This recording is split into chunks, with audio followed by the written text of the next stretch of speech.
बिस्मिल्लाहिर्रहमानिर्रहीम।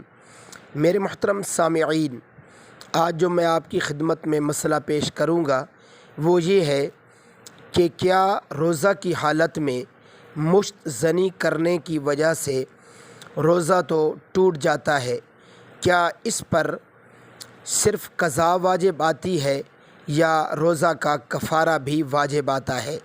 तो मेरे मोहतरम सामिईन, ये मसला आप जहन में रखें कि रोज़ा की हालत में अगर किसी ने मुश्त ज़नी करके अपनी ख्वाहिश पूरी की है तो रोज़ा तो इसका टूट गया है, तो लेकिन इस पर क़ज़ा वाजिब आएगी, कफ़ारा वाजिब नहीं आएगा।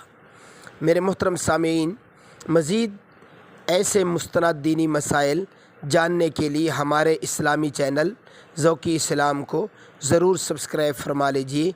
जज़ाकुमुल्लाहु खैरा व अहसनल जज़ा।